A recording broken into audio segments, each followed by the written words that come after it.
Civ 7 is not good. It's too different. It's too woke. It's got bad UI. It's just like humankind. Sure, whatever, dude. I got a real complaint for you, okay? How about this? Civ 7 is bad because it literally stops me from playing it. This game is not finished, and it is being sold for up to $120. Let me tell you a story, okay? This is the story of me trying to play Civ on the day it comes out. Right off the bat, I boot up the game, I get into a match, I cannot save.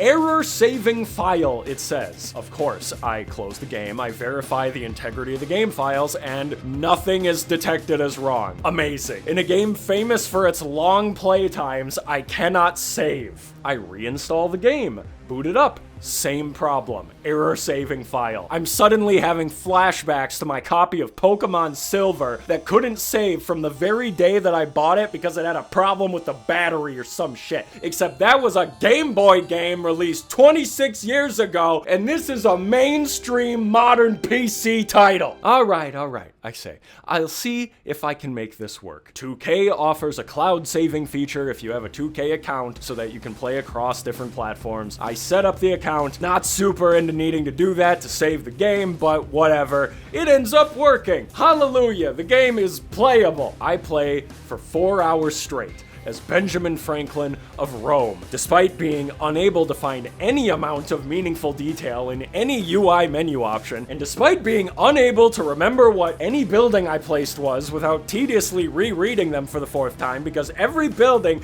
is the same gray slop. I soldier on. I beat up Napoleon, I beat up Ashoka, and upon taking Ashoka's capital, the game sends me from the Antiquity Age into the Exploration Age. I'm given my selection of civs to choose for phase 2 of this exciting playthrough, and I decide to go with the Inca. And just as the narrator begins to tell me about how cool the Inca are, the game crashes to the fucking main menu. At this point, I have my head in my hands and I am trying not to flip out. Hilariously, the narrator is still telling me about how cool the Inca are during this error message. The mountain valleys will sound with hammer and spade as the Inca enrich the land. Meanwhile, Lafayette is in the background making faces at me from behind the error message. Listen, Lafayette, as an American, I love you, but you're not helping right now. And because the game's local save function wasn't working, it also wasn't auto-saving, and my last manual save on the 2K cloud system was more than an hour ago. I was not about to replay all that shit. So here I am, staring at this fucking error message presented by a Frenchman, feeling scammed of my time, and wondering how they actually released the game like this. Listen, I know it's a commonplace occurrence at this point for Civ games to be released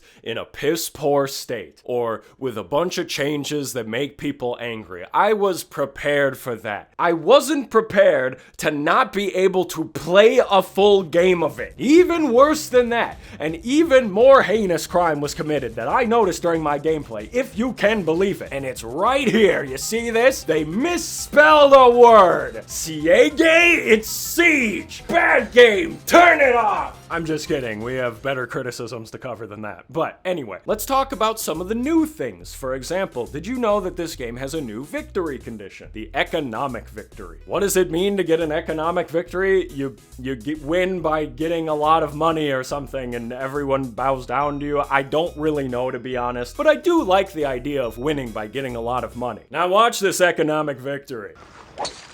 Thank you to today's sponsor, Factor. Factor is a meal prep company that delivers fresh, never frozen meals directly to your door. They're chef crafted, they're dietitian approved, they're cheaper than takeout, less work than going to the store and cooking, and they'll save you all sorts of time. Because the meals Factor sends are ready to eat in just 2 minutes. So you can skip all that prep time, your cooking time, and dishes time that you spend on other meals. For some people, this would already be a convenience worth paying for, but my audience is overwhelmingly video game enjoying growing men, many of whom I'm sure are probably making their kitchen look like a war crime whenever they try to cook, you can just get Factor. There, I just saved you a substantial amount of time every single day not cleaning those stains off the walls. You're welcome. Factor's got a weekly menu of 35 options too, alongside more than 60 add-ons every week, including breakfast, on-the-go lunch, snacks, and beverages. Get 50% off and free shipping on your first Factor box using my link. Click the link in the description or scan the QR code with your phone. Thank you again to Factor for sponsoring. Now,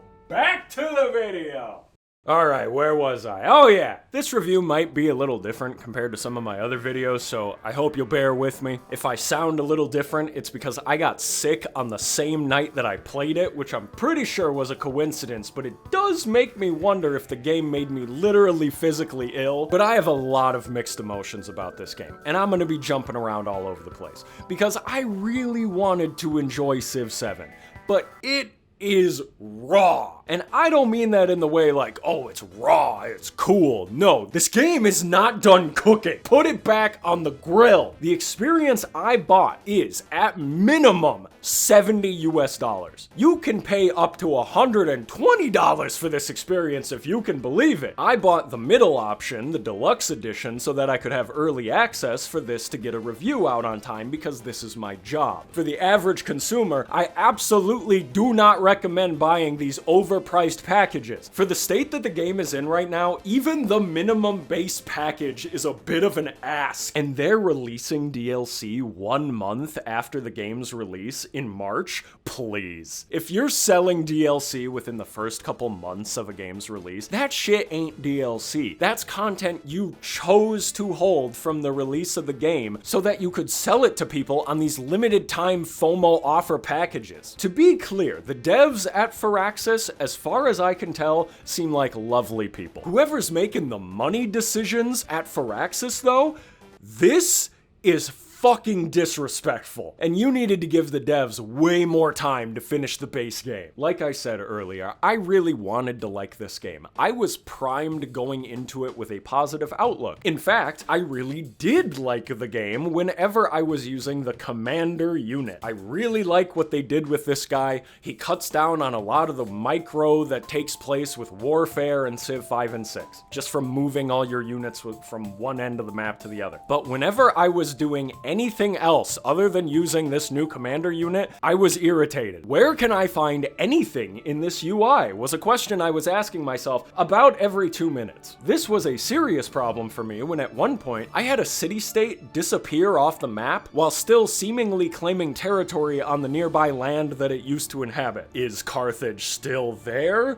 Or is it not? Can I talk to them? If I wanted to talk to them, how would I find them? I don't see them anywhere in the menus. Speaking of finding things, where did I build that granary? Or my library? Because every building is a gray mess. Fans of Civ 5 shit on Civ 6 all the time, and do it all that you want. But one of the things that Civ 6 did really well was color. When you look at a sprawling empire in Civilization 6, you instantly know at a glance where all of the districts are and which ones that they are, because they are very distinctly color coordinated. Your science buildings are blue, your military districts are red. This, it provides me no information at a glance about my sprawling empire, causing me to have to tediously remind myself of the placement of every single building whenever I place a new one. And I have to do that because the building adjacencies are important. That feature from Civ 6 where they give you adjacency bonuses for putting certain districts next to one another or next to resources and stuff, they doubled up on that in this game because every single building takes up a tile now. And for the record, I'm fine with that as a game mechanic. It's okay if you're not, but I'm not fine with it if I can't fucking remember what any of the buildings are. What are the new selling points of Civilization 7? What sets it apart from past Civ games?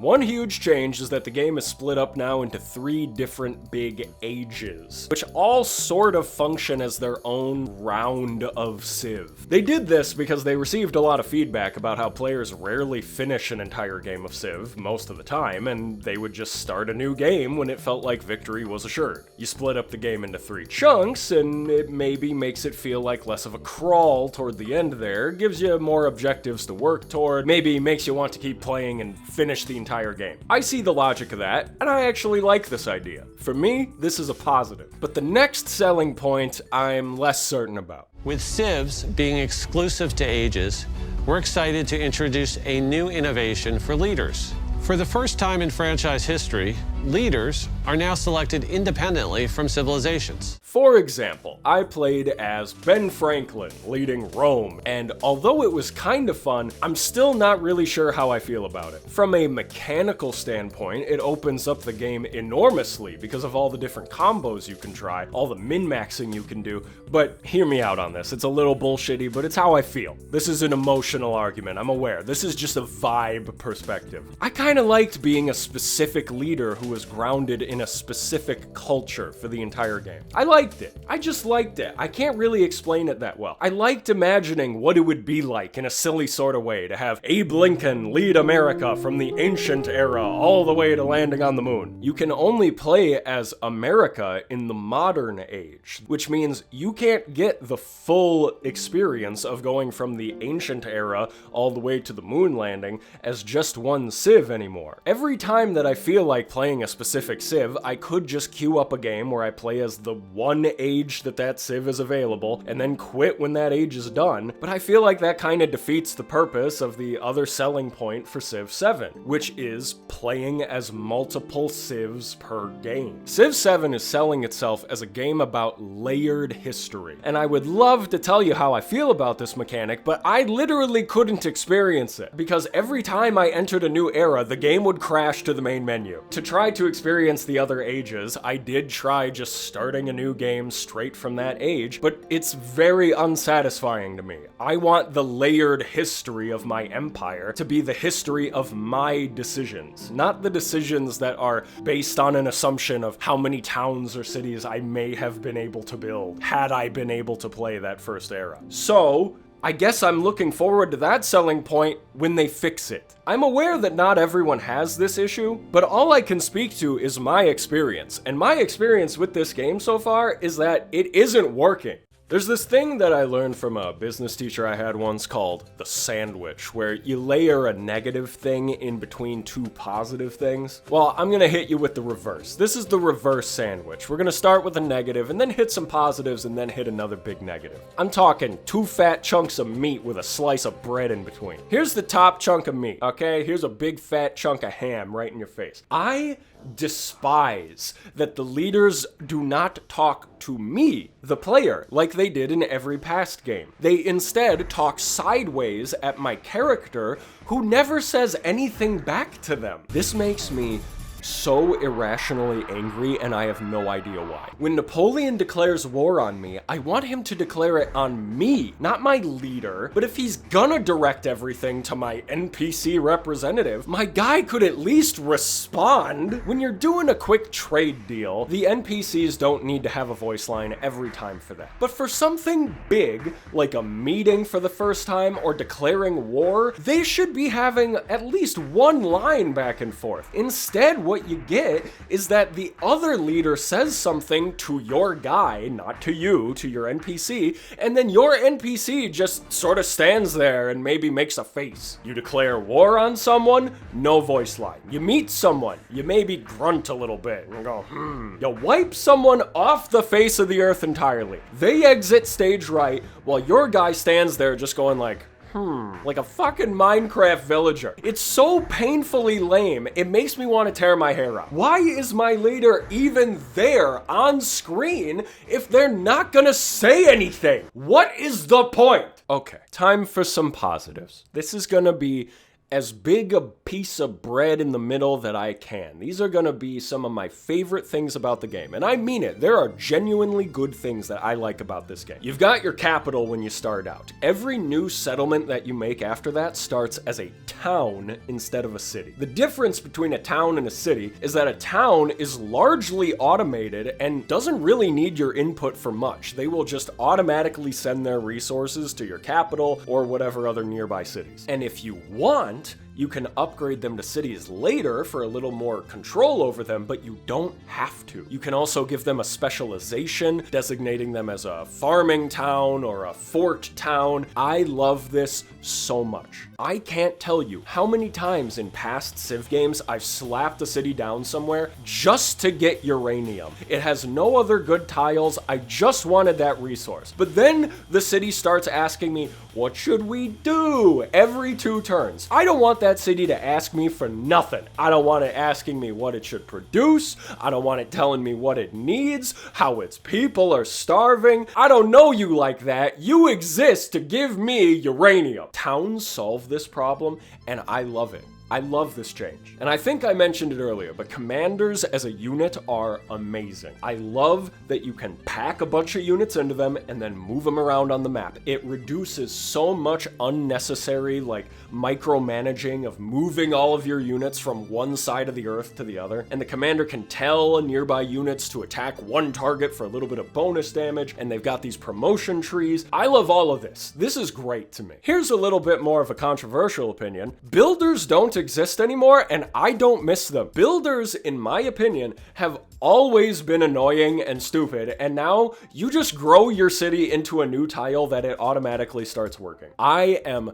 100% fine with that. And lastly, diplomacy with other leaders has been highly simplified for the better. Cheesing and cheating the AI out of resources in past games via trade is fun for the first 500 hours, but I'm personally tired of doing it. After a while, I don't want to have to remember the trick that I have to use to get what I want. I'd rather just have an honest deal. In Civ 7, you spend influence to say, hey, research deal? And the AI either says yes or no. In my opinion, this kind of diplomacy trade menu needed to be streamlined so bad, and they did that successfully in Civ 7. Okay, you ready for the negative bottom piece of meat on this reverse sandwich? I'm about to slap you with some negative roast beef, okay? This is one of my biggest complaints about the entire game. All throughout my playing of this game, I was taking notes, and I realized after a few hours that I was repeating this one specific word in my writing over and over. That word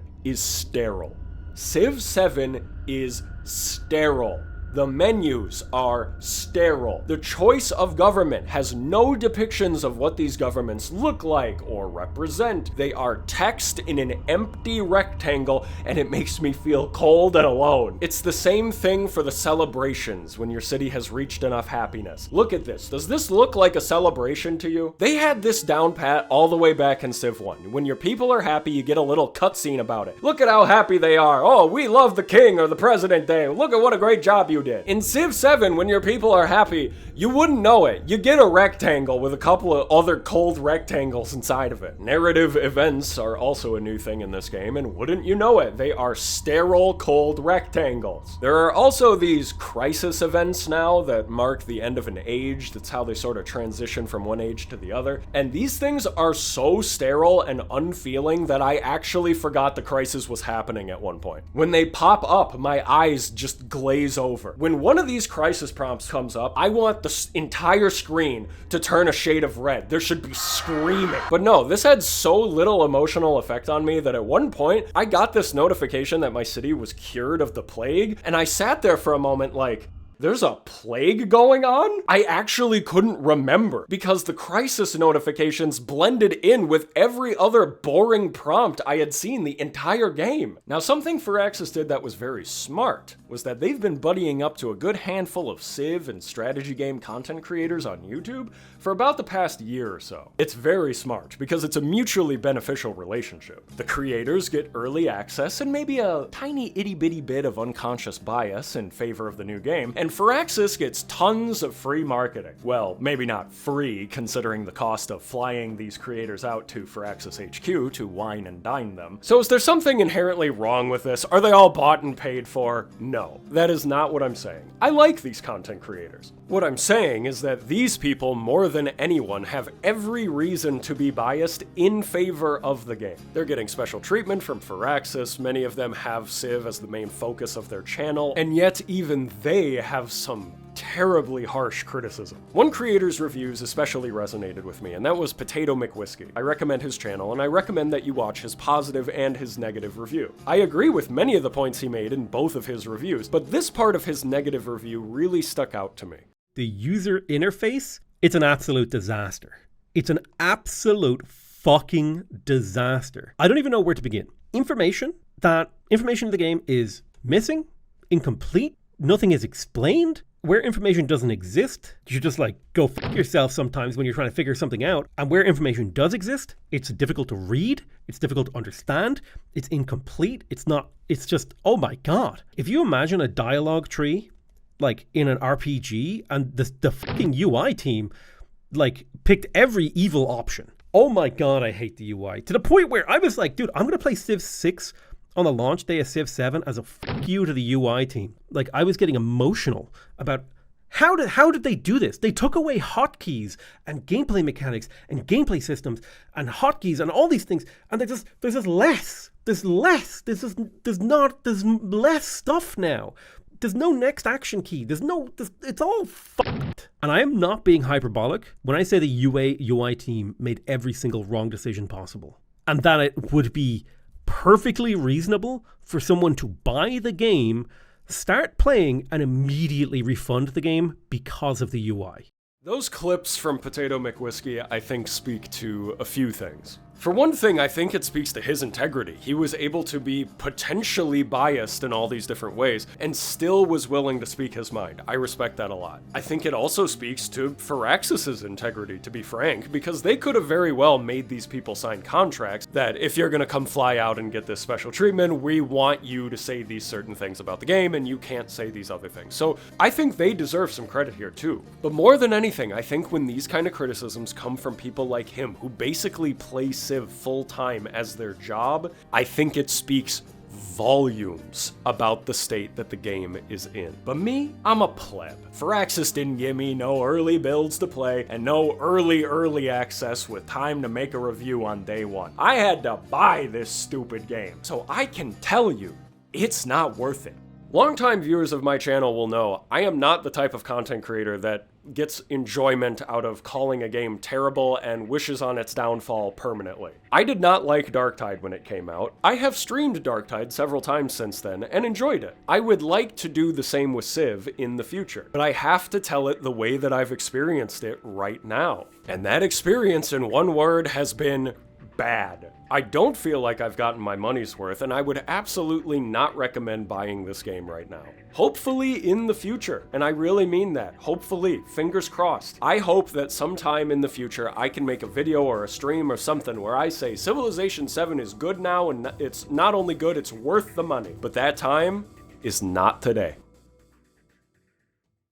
Hi everyone, still very much sick Verac here. My voice hurts very badly, so I need to wrap this up. But I just cannot help myself but continue yapping, so I felt the need to put in some addendums at the end of this video. For one thing, for those of you who have already bought the game, if you're interested in seeing it improved in the future, please do not take to social media and just start flaming the devs, okay? Put your complaints in the form of support tickets. That way the devs have something concrete that they can take to the people above them and say, hey, people want this issue fixed, please give us the time and resources to do it. Because to me, I know this is just speculation, but to me, this entire debacle comes across so much more like a business side issue than a development or design team issue. The second thing I wanted to say is that there was a couple positives that I missed earlier while I was editing this video that I was reminded, oh yeah, I wanted to throw these things in. So I wanted to say, my complaints that were directed at the buildings all looking like the same gray color, that is a specific specific complaint related to the buildings. It's not a criticism of the visual style or the graphics necessarily. Most of the screenshots of any of the natural terrain would be a perfect screensaver. So much of it looks really beautiful. If you don't like the visual style, that's fine. I think the leaders look alright, but the buildings need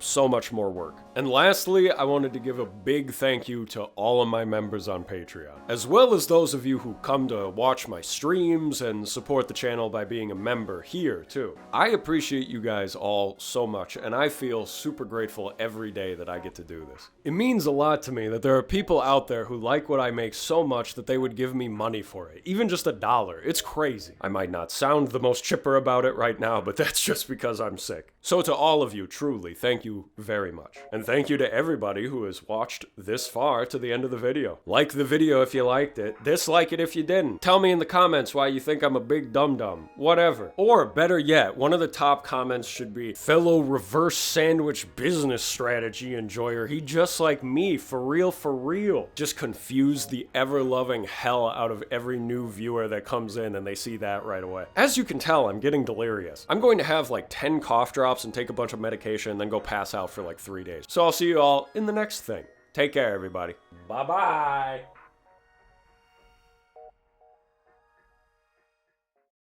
This game made me literally ill. This game made me sick. It burned my crops and poisoned my water supply.